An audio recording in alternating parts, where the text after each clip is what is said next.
Hello everyone. आज हम लोग डिस्कस करेंगे एक ऐसे टॉपिक पर जो मेरे एक्सपीरियंस से फैशन डिज़ाइन स्टूडेंट्स के लिए समझना सबसे डिफ़िकल्ट है। चाहे ये पूरे फैशन डिज़ाइन प्रोसेस का सबसे इम्पॉर्टेंट पार्ट है, पर बहुत ही मुश्किल होती है डिज़ाइन स्टूडेंट्स को इस टॉपिक के बारे में समझना। तो आज का टॉपिक है मूड बोर्ड।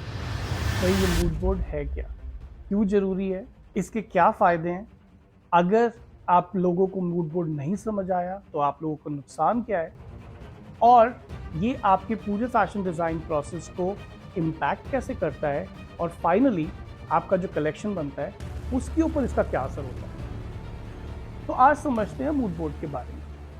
तो अब मूड बोर्ड को समझने के लिए हम सबसे पहले ये समझेंगे कि ये मूड बोर्ड सबसे पहले यूज़ कब हुआ। ठीक है, तो अगर आप फैशन इंडस्ट्री का इतिहास देखें, हिस्ट्री देखें, जो सबसे पहले फैशन इंडस्ट्री स्टार्ट हुई 1857 में, चार्ल्स फेडरिक वर्थ ने स्टार्ट किया उन्हें। तो उस टाइम फैशन का मतलब था कुटोर गारमेंट्स, जो बहुत ही हाई एंड के गारमेंट्स होते हैं ना, वहां से फैशन इंडस्ट्री स्टार्ट हुई। ठीक है, धीरे धीरे चार्ल्स फेडरिक को देखकर और भी लोगों ने अपने अपने लेबल निकाल लिए। अब एक फैशन डिजाइनर को एक्चुअली में कलेक्शन बनाने के लिए चाहिए क्या, तो उसे तीन चीजें चाहिए एलिमेंट्स ऑफ डिजाइन। कलर्स कैसे होंगे, ठीक है। दूसरा एलिमेंट ऑफ डिजाइन है कि आपका शेप कैसा होगा, कि भाई गारमेंट के सिलवेट कैसे होंगे, ठीक है। तीसरा है कि टेक्सचर कैसा होगा, टेक्सचर का मतलब फैब्रिक कैसा होगा, क्या आप फैब्रिक पे एम्ब्रॉयडरी करेंगे या फैब्रिक के ऊपर प्रिंट करेंगे, आप क्या करेंगे। तो बेसिकली ये तीन चीजें हैं जो हर एक डिजाइनर को फाइनली इकट्ठी करनी पड़ती है, जिससे कि कलेक्शन बनता है। कलर, शेप एंड टेक्सचर, ये तीन चीजें। अब जब आपको ये तीनों एलिमेंट्स ऑफ डिजाइन मिल गए, तब आप प्रिंसिपल ऑफ डिजाइन देखेंगे और इन सब चीजों को इकट्ठा कर देंगे। आप elements and principle of design के ऊपर मैंने बहुत वीडियो बनाए हैं, आप उसको देख सकते हैं, आपको समझ आ जाएगा। तो हर एक डिजाइनर इन तीन चीजों के ऊपर काम करता है। मगर जब फैशन डिजाइन की शुरुआत हुई, तो लोगों ने कलेक्शन को एक स्टोरी के साथ बोलना शुरू किया। यार मेरा जो कलेक्शन होगा ना, वो होगा तो ऐसा, ठीक है, मगर उसका एक फील होगा। There would be a certain feel. यार मैं बहुत ही रोमांटिक कलेक्शन बना रहा हूँ, या मैं एक बहुत ही नॉस्टैल्जिक कलेक्शन बना रहा हूँ, या मैं बहुत ही सेक्सी कलेक्शन बना रहा हूँ, या मैं एक बहुत ही मॉडेस्ट कलेक्शन बना रहा हूँ, या मैं बड़ा एक सूफी कलेक्शन बना रहा हूँ। ये उन तीन चीज़ों के अलावा, जो कलर, शेप और टेक्सचर की बात करी, उसके अलावा भी चौथी चीज़ जुड़ गई, जो था कि फील क्या होगा, मूड क्या होगा। ठीक है, तो एक चौथी चीज़ जुड़ गई जिसकी वजह से डिज़ाइनर्स अपने कलेक्शन को as a art form present करने लगे। अगर आपको कोई चीज़ आर्ट फॉर्म की तरह प्रेजेंट करनी हो, तो आपको उसके बारे में एक कहानी बनानी पड़ेगी। आप किसी गैलरी में जाते हैं, गैलरी में पिक्चर्स देखते हैं, उसके साथ में उसका एक टाइटल लिखा होता है कि ये पिक्चर है क्या। तब आपको समझ आता है कि अरे वाह। क्योंकि अगर आप कहानी उस कलेक्शन में से स्टोरी हटा देंगे, तो वो सिर्फ पीस ऑफ क्लोथिंग है, सिर्फ क्लोथिंग का एक पीस है वो, और कुछ नहीं। तो अब जब लोगों ने एक मूड के अराउंड कलेक्शन बनाने शुरू किए, तब उन्होंने एक मूड बोर्ड बनाना शुरू किया, जो कि सिर्फ मूड और फील बताता था उस कलेक्शन के बारे में। जैसे कि ये ऐसा बहुत ही नॉस्टैल्जिक होगा, या बहुत ही रोमांटिक होगा। तो जैसे आपको फीलिंग लेके आए, तब उत्पत्ति हुई मूड बोर्ड।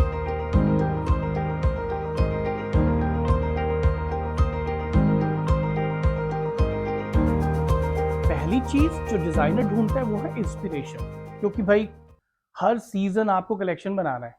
तो जैसे राइटर नहीं होते जाके टॉपिक ढूंढते हैं कि यार मैं किस चीज के ऊपर लिखूं, किस चीज के ऊपर लिखूं, वैसे ही फैशन डिजाइनर्स भी ऐसा कोई टॉपिक ढूंढते हैं जिससे कि उनको एक तरह से ट्रिगर मिले कि यार मुझे इस चीज से इंस्पायर्ड होकर कुछ बनाना है।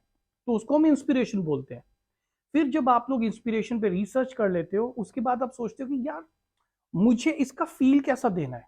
क्योंकि पिछली बार मैंने जो फील दिया था ना, वो बहुत ही वाइब्रेंट था, पर इस बार मेरा मूड ना वैसा नहीं है। इस बार जो मूड है वो बहुत ही कंटेंटेड है। ठीक है, I am like really inspired by romance this time.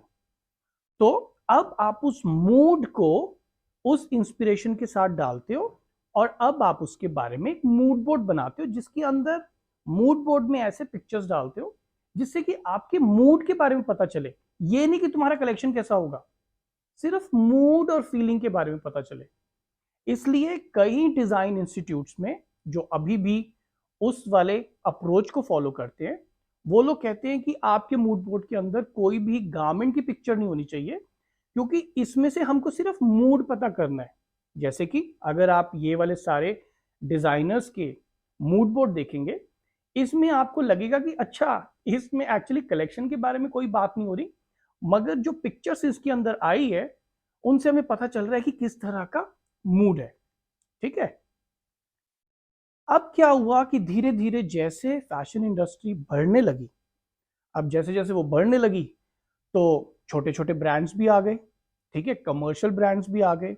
अब जरूरी नहीं था कि आप सिर्फ वैसे ही मूड के लिए एक अलग बोर्ड बनाओगे। ठीक है। तब क्या हुआ, इस चीज को फास्ट करने के लिए मूड बोर्ड के अंदर कॉन्सेप्ट बोर्ड भी आना शुरू हो गया कि यार मैं ना अपने कलेक्शन में इस तरह का कॉन्सेप्ट भी यूज करना चाहता हूं। फॉर एग्जाम्पल, मैं चाहता हूं कि मैं अफ्रीकन ट्राइब से इंस्पायर्ड जो उसके रेड एंड ब्लैक जो कलर होता है ना, मैं उस चीज को यूज करना चाहता हूं अपने कॉन्सेप्ट में। या मैं प्रिंट्स यूज करना चाहता हूं जिसके अंदर नेचर भी हो और आर्किटेक्चर भी हो, मैं उन दोनों को यूज करना चाहता हूं साथ में।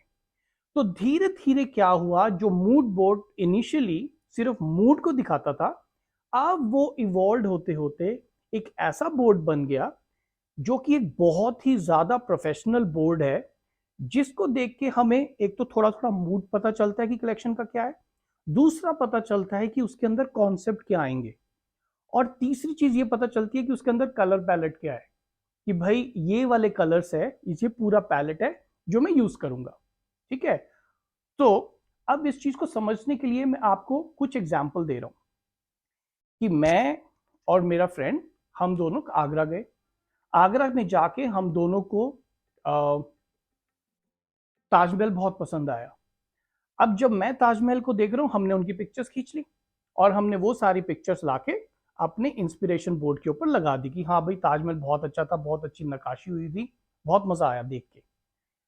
मगर जैसे मैंने ताजमहल पे रिसर्च करी, तो मैंने पाया कि यार ताजमहल की स्टोरी तो बहुत ही खराब है, जिसके अंदर मैं देख रहा हूँ कि लोगों के हाथ काट दिए गए और बहुत ही ब्लड है, और उसके अंदर बहुत ज्यादा दर्द छुपा हुआ है। बाहर से तो सुंदर दिख रही है चीज, पर उसकी बैकग्राउंड बहुत ही ज्यादा खराब है, मतलब दर्दनाक बैकग्राउंड है। जबकि जो मेरा दूसरा जो कलीग है, उसने जब ताजमहल को देखा तो वो उसकी बाहरी चीज से ही बड़ा खुश है, उसकी रिसर्च में उतना ही है कि हाँ, ताजमहल के अंदर नक्काशी कहाँ से इंस्पायर्ड होके की गई, क्या चीजें लिखी हुई है उसके अंदर, पत्थर का टेक्सचर कैसा है। तो अब हम दोनों की रिसर्च की वजह से दोनों के रास्ते अलग होने शुरू हो गए। अब जो मेरा मूड है ना कलेक्शन का, वो बहुत ही दर्द से भरा हुआ है, बहुत ही सैडनेस से भरा हुआ है। ठीक है। और तो उसकी वजह से मेरा जो कलर पैलेट है वो सफेद नहीं हो सकता। अब मेरे कलर पैलेट के अंदर ब्लैक हो सकता है, ब्लड का रेड हो सकता है। ठीक है, मेरी मर्जी है कि मैं किस तरह से उस तरफ जाऊं। और जहां पर मेरा जो कलीग है, उसका जो कलेक्शन है वो सब जा रहा है सूफी की तरफ, एकदम सफेद की तरफ, जिसके अंदर ही बिल्कुल ही एक आलीशान इमारत खड़ी है जो कि प्यार का एक सिंबल है। तो वो रोमांस की तरफ जा रहा है और मैं जा रहा हूं दर्द की तरफ। ठीक है, पेन की तरफ, ग्रीफ की तरफ। तो अब मेरा जो मूड बोर्ड होगा उसके मूड बोर्ड से एकदम अलग होगा। मेरे मूड के अंदर जो पिक्चर होगी वो उसके मूड बोर्ड से एकदम अलग होगी। मेरे मूड में जो कलर पैलेट होगा उसके मूड बोर्ड से एकदम अलग होगा। तो क्योंकि ये दो अलग अलग मूड बोर्ड है, क्योंकि मेरा मूड अलग है, मेरा कलेक्शन का जो डायरेक्शन है वो एकदम चेंज हो गया।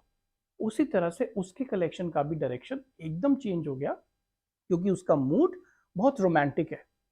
ठीक है। अब जब हम दोनों ने मूड को स्टैब्लिश कर लिया कि भाई ये मूड है, अब देखो इससे मुझे फायदा क्या होने वाला है।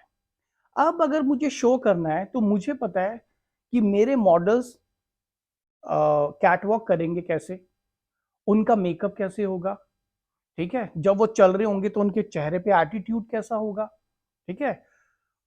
और मैं जब किसी, जो मेरा स्टेज बना रहा है, जो डेकोरेटर, मैं उसको बता सकता हूँ कि यार मेरा collection is all about pain and grief, ठीक है। और मेरा म्यूजिक भी बिल्कुल अलग होगा, क्योंकि जो म्यूजिक देने वाला है मैं उसके साथ भी बात कर रहा हूँ कि मुझे ऐसा म्यूजिक चाहिए, ठीक है। मैं जो उसकी फोटोग्राफी कर रहा हूँ, जो कैटलॉग शूट कर रहा हूँ, वो भी बिल्कुल अलग होगा। आप समझ सकते हैं ना, क्योंकि मूड चेंज होने की वजह से पूरे प्रेजेंटेशन में मैं हर किसी को वो अपना मूड बताऊंगा और वो उस हिसाब से काम करेगा। इसी तरह से जैसे ही जो मेरा कलीग है, उसका मूड बहुत रोमांटिक है, बहुत ही इटर्नल लव की तरफ है, तो वो उसी तरह से मॉडल चुनेगा, उसी तरह से उनका मेकअप करेगा, उनके मॉडल भी वैसे ही जा रहे होंगे स्टेज पे, उसका म्यूजिक भी वैसा होगा, उसका फोटोशूट भी वैसा होगा। तो जस्ट बिकॉज हम लोगों ने मूड बोल दिया, उसकी वजह से हमारे कलेक्शन की पूरी डायरेक्शन चेंज हो गई। और जो मॉडर्न मूड बोर्ड्स हैं, उनका मतलब सिर्फ मूड दिखाना नहीं होता, उनका मतलब होता है कि मूड और कॉन्सेप्ट दोनों को वो एक साथ करते, ताकि एक ही बोर्ड के ऊपर हमें पता चल जाए कि इसका मूड क्या है, कलर पैलेट क्या है और कॉन्सेप्ट क्या है। यानी कॉन्सेप्ट का मतलब किस तरह की टेक्निक्स मुझे दिखाई देने वाली है। तो जब मूड बोर्ड आप किसी का देखते हो, तो उसके मूड बोर्ड से आपको पता चल जाता है कि इसका कलेक्शन कैसा होने वाला है। तो mood board is also called as the cover of a book. जैसे बुक के कवर से पता चल जाता है, जैसे फिल्म के पोस्टर से पता चल जाता है कि पोस्ट की फिल्म बड़ी हंसी मजाक वाली है, या उसके अंदर बहुत ही ज्यादा क्राइम होने वाला है, या पोस्टर से पता चल जाता है, वैसा एक मूड बोर्ड है। तो मूड बोर्ड एक बहुत ही टेक्निकल बोर्ड है, तो उसको बहुत ध्यान से बनाना चाहिए। और मूड बोर्ड को बनाने की जो टेक्निक्स हैं, उसके लिए, उसको समझने के लिए सिर्फ इस वीडियो में होगा नहीं, इसलिए मैंने एक कोर्स बनाया है जो मेरे वेबसाइट gaurav.com पर उपलब्ध है। आप लोग जाके उस पूरे कोर्स को कर सकते हैं, बहुत ईजी है, घर पे बैठ के कर सकते हो। तब आपको समझ आएगा कि हाँ, ये मूड बोर्ड क्या है, अलग अलग डिजाइनर्स ने मूड बोर्ड कैसे बनाया है, और तब आप लोगों को समझ आएगा कि प्रोफेशनली मूड बोर्ड का मतलब है क्या। तो अगर आप लोगों को इस वीडियो से कुछ नया समझ में आया हो, तो आप इसको लाइक करें, सब्सक्राइब करें और मुझे हेल्प करें इस पूरी कम्युनिटी को ग्रो करने के लिए। मैं आपसे दोबारा मिलूंगा।